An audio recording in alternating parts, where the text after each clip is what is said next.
और मैं मेरठ से हूँ। जी। और सबसे पहले मैं बहुत बहुत धन्यवाद करता हूँ गौ गंगा वाणी का कि आप लोगों ने इतनी अच्छी मुहिम चला रखी है गौ माता के लिए, जो बहुत ही सराहनीय कार्य है। जी। और मैं इस कार्य के लिए आपको बहुत बहुत धन्यवाद देता हूँ, साधुवाद करता हूँ। और जो हमारा नारा है विश्व मुक्त खेती और समृद्ध किसान, जी। उसी मुहिम को आगे बढ़ाने के लिए मैं और मेरे सहयोगी हितेश कुमार जी, हम दोनों लोग मेरठ से आए हैं आपसे मिलने के लिए। हितेश भैया, जय माता दी। कैसे जय आप? माता दी। मैं बहुत बढ़िया हूँ। तो नमस्कार, मैं हूं परवीन सकलानी और आप देख रहे हैं गौ गंगा वाणी।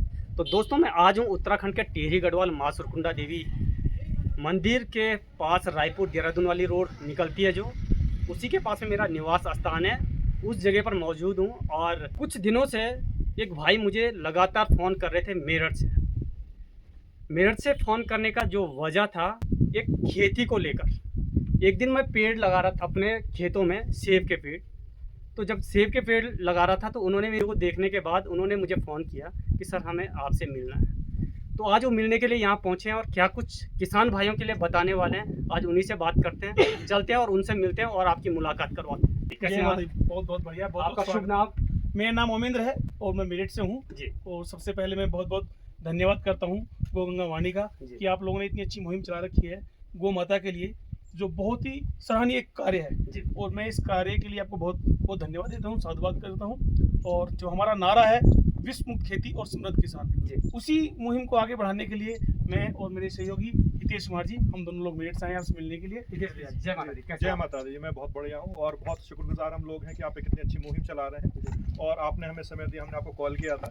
तो इस गौ गंगा वाणी मुहिम जो चलाया, जो चैनल चलाया, हम धन्यवाद करते हैं। और हम जिस दिन से हमने सब्सक्राइब किया है, हम सभी से गुजारिश करते हैं कि आप भी सब्सक्राइब कीजिए, क्योंकि एक बहुत ही अच्छा मिशन लेकर आप चल रहे हैं। जी। और जैसे हमारे मित्र ओमेंद्र जी ने बताया कि हम भी एक रोग मुक्त भारत, विश्व मुक्त भारत और समृद्ध किसान के ऊपर काम कर रहे हैं। जी। तो उसी के तहत आज हम आपके पास आए हैं।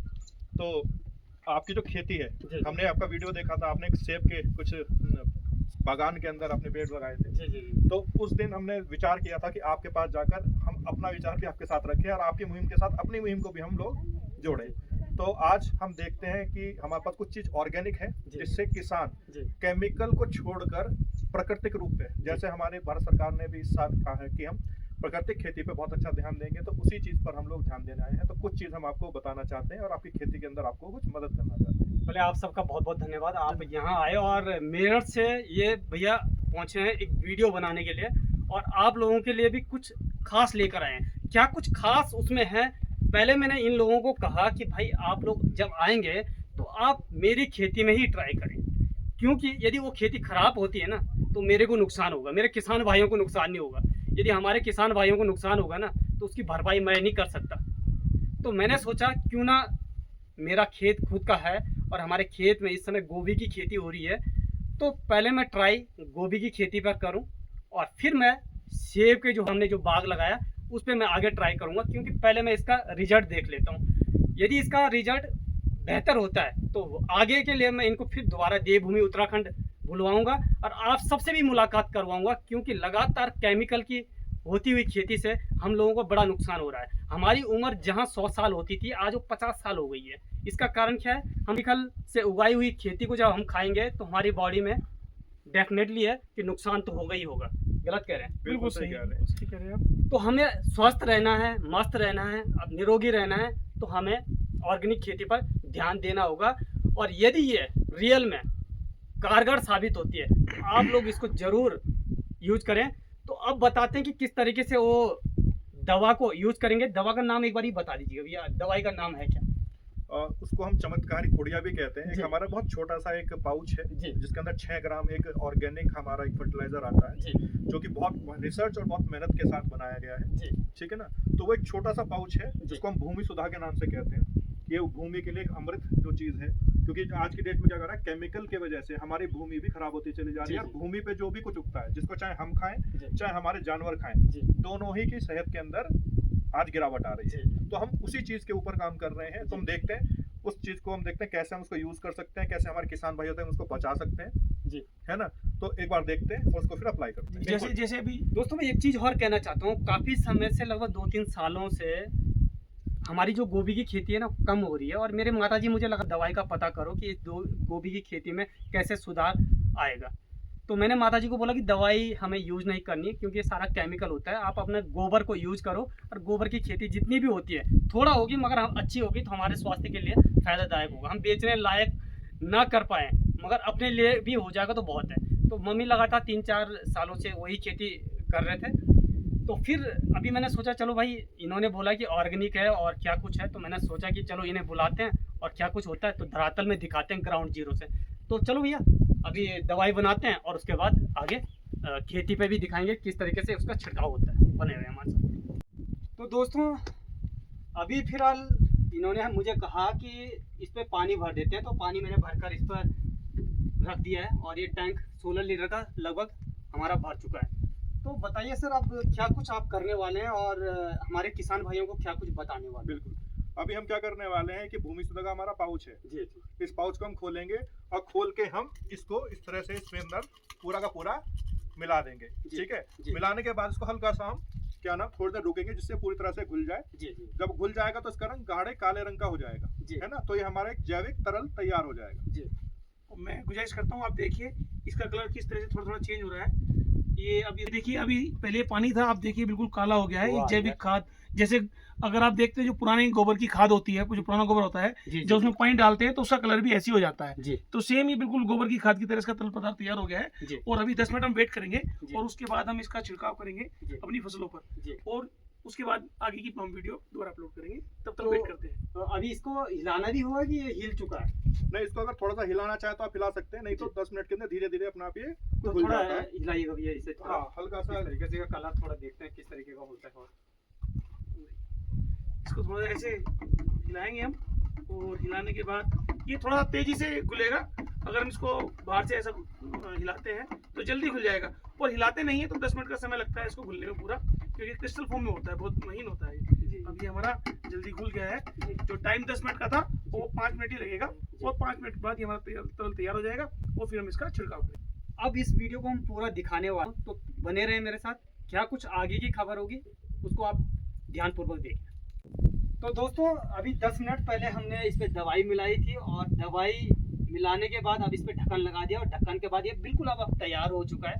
तो भैया, जैसे आप कह रहे थे कि ये हर एक फसल पे जैविक खाद हम यूज कर सकते हैं। बिल्कुल। और इसको यूज करने का जो तरीका है वो कैसे कैसे होगा वो भी हमें बताने का प्रयास करें। तो सबसे पहले मैं आपसे निवेदन करना चाहूँगा कि ये थोड़ा मेरा पुदीना का भी थोड़ा पेड़ है, और इसमें थोड़ा मतलब आजकल मैंने देखा कीड़ा सा लगा हुआ है। हाँ, और अच्छे से इसके पत्ते नहीं आ रहे हैं, तो थोड़ा इस पे भी ट्राई करके देखिए सकलानी जी, जैसे ये पत्ते हैं ना, इन पे थोड़ी सी चमक भी कम है, और आप देख रहे हैं छोटे छोटे छेद इस पा रहे हैं। ये कीड़ा ना इस पे लग चुका है। और जब अपने इस दवाई का इस्तेमाल करेंगे जैविक खाद का, तो आप देखेंगे 4 से 5 दिन के अंदर इसके पत्तों में बढ़ोतरी होगी, और जो नया पत्ता आएगा उसका रंग भी कुछ ज्यादा गाढ़ा होगा, हरा होगा, और चमक उस पत्ते पे होगी, और इस पे कीड़ा नहीं लगेगा। जिन पत्तों पे कीड़ा लग चुका है वो रुक जाएगा, लेकिन जो नए पत्ते आएंगे उन पे कीड़ा नहीं लगेगा। मैं आपको स्प्रे करके दिखा देता हूँ, आप प्लीज स्प्रे का मेरे लेके आइए। और हमको ज्यादा नहीं करना है, स्प्रे बहुत हल्की मात्रा में करना पड़ता है स्प्रे। और देखिए अभी हमारे बिल्कुल तैयार है, और मैं थोड़े प्यार से हल्के हाथ से स्प्रे करूँगा, और आप जब इसका रिजल्ट देखेंगे तो इसका रिजल्ट 4 से 5 दिन में इसका रिजल्ट आएगा। 5 दिन में? 4 से 5 दिन मैक्सिमम, बहुत ज्यादा मैं बोल रहा हूँ। रिजल्ट तो हमारा 24 घंटे के बाद आने स्टार्ट हो जाता है। 4 से 5 दिन में देखेंगे जो नया पत्ता आएगा ना, वो नया पत्ता बहुत ही ज्यादा चमकदार होगा और हरे रंग का होगा, और कीड़ा भी उसमें नहीं लगेगा। तो ये अभी पत्तों में आपने डाला तो इसीलिए जड़ों को पहुंच गया? बिल्कुल जी, जैसे हमारा फोटोसिंथेसिस है। थोड़ा इसमें भी डालिए। जी बिल्कुल डाल देते हैं इसमें भी। ठीक है, दरअसल क्या होता है, जब हम स्प्रे करते हैं तो फोटोसिंथेसिस के द्वारा जैसे प्रकाशीय किरणें पड़ती हैं तो जड़ों पे तो जाती नहीं, वो पेड़ों पर पड़ती है, तो उसी के माध्यम से वो प्रकाश संश्लेषण होता है और जड़ों तक पहुंच जाता है।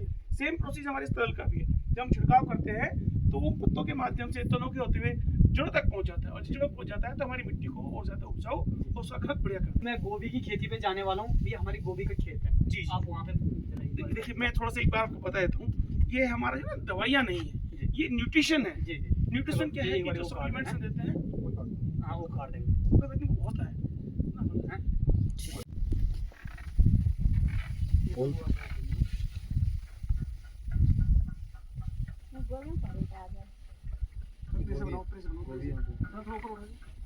इसमें मार देना, गोभी पे नीचे गोभी लगी।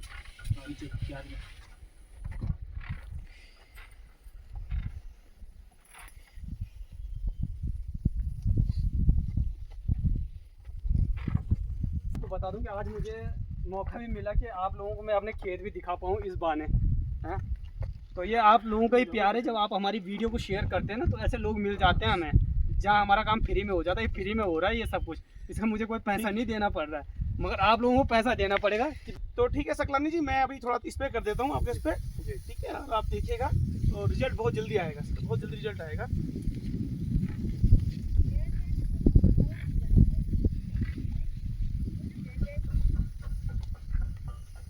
जैसे गाय के गोबर का जब पानी मिल जाता है बिल्कुल, तो बिल्कुल ये ऐसा है, तो ये बिल्कुल एकदम देसी खाद एकदम। सकलानी जी हम कुछ पार्ट थोड़ा सा छोड़ देंगे, सारे पे स्प्रे नहीं करेंगे, ताकि आपको पता चल सके कि क्या अंतर आता है। जी जी जी, बिल्कुल सही। हाँ, जैसे भाइयों हमने अभी सकलानी भाई के गोभी के खेतों में स्प्रे किया है और उसका रिजल्ट आने वाले कुछ दिनों में हमें दिख जाएगा उसकी ग्रोथ के रूप में, है ना। लेकिन अंत में बस एक रिक्वेस्ट मैं सकलानी भाई आपसे करना चाहता हूँ कि आपके जो कुछ वीडियो हैं वो पूरी तरह से गढ़वाली में है ना, तो हम जैसे प्लेन वाले लोगों को समझ में नहीं आ पाते हैं। तो इतनी अच्छी मुहिम है, इतना अच्छा चैनल है, तो मैं गुजारिश करूँगा उसका एक अच्छा मतलब गढ़वाली को ना छोड़े, लेकिन जो हमको भी समझ में आ जाए तो हिंदी का उपयोग इसके अंदर आप ज़्यादा करें, एक रिक्वेस्ट है मेरी आपसे। हाँ बिल्कुल, मैं इसलिए हम लोग इसलिए गुजारिश कर रहे हैं क्योंकि आप देखते हैं कि पहाड़ में बहुत ज़्यादा जो क्राउड है वो प्लेन से आता है। वो प्लेन से जब आता है तो वहाँ बहुत गंदगी भी करता है, प्लास्टिक छोड़ रहा है, जिससे हमारी प्रकृति को, हमारे एनवायरनमेंट को बहुत नुकसान हो रहा है। तो आपने कई बार गुजारिश भी की है, मुहिम चलाई थी कि पहाड़ बचाओ, प्रकृति बचाओ। तो जब आप अपनी इस मुहिम को अपने चैनल के माध्यम से, गंगावाणी के माध्यम से हिंदी में अपलोड करेंगे तो जो प्लेन से आने वाले सैलानी हैं उन पे इसका बहुत असर पड़ेगा और वो भविष्य में ना गलतियाँ कम करेंगे। तो ये हम दोनों की आपसे गुजारिश है, पूरे गंगावाणी परिवार से गुजारिश है कि कुछ वीडियो जो है वो हिंदी में जरूर डाला करें और हिंदी का भी इस्तेमाल करें। आपका बहुत बहुत स्वागत, मैं बहुत बहुत धन्यवाद करता हूँ कि आपने हमें मौका दिया। धन्यवाद, धन्यवाद, एक बार फिर से धन्यवाद आपका, बहुत बहुत धन्यवाद। संदेश दिया है, मैं संदेश ही कहूँगा कि गढ़वाली नहीं बल्कि हिंदी में भी होना चाहिए और सभी लोग समझ पाएँ इस चीज़ को। तो आप लोगों से मेरा निवेदन रहेगा कि आप ये ना बोलें कि आप गढ़वाली में कमेंट करके कहते हैं ना गढ़वाली में बोलो, गढ़वाली में बोलो, तो उससे क्या होता है मेरे पे एक दबाव बन जाता है कि यार मैं तो काम गढ़वाल के लिए कर रहा हूँ और गढ़वाली में मुझे बोलना चाहिए, मगर देखने वाले तो अनेकों हैं ना। ये देख लो मेरठ में मुझे देख रहे हैं और आप लोग उसी परिवार से जुड़े हो, चाहे वो गढ़वाली हो, चाहे हिंदी हमारी भाषा हो, सारे एक ही चीज़ है। बस ये है कि हमारा परिवार दोनों चीज़ को समझ पाए और आप लोग हिंदी को बखूबी समझ पाएंगे, मुझे पूरा विश्वास है। तो आप मेरे को ये फोर्स ना करें कि आप गढ़वाली में ही वीडियो बनाएं। आपका प्यार है, आप मेरे को गढ़वाली बोलते हैं लगातार कि गढ़वाली में वीडियो बनाएं, मगर इन लोगों का भी एक प्यार है कि हिंदी में वीडियो बनाएं। सकलानी भाई मैं रोक रहा हूँ बीच में, गढ़वाली बहुत सुंदर लैंग्वेज है, जब बोलते हैं तो हमें लगता है बहुत अच्छी लगती है, लेकिन समझ में नहीं आती, दिक्कत बस इतनी, पर समझ में नहीं आता। तो दोस्तों बने रहें और इस वीडियो को ज़्यादा से ज़्यादा शेयर करें, आगे ये लोग आप तक पहुँचें और ये खेती कैसी होगी वो मैं आपको ज़रूर दिखाऊंगा। यदि ये खेती बहुत बढ़िया हुई की मुलाकात दोबारा आपसे करवाऊंगा। तब तक के लिए जय हिंद, जय भारत, जय गौ माता।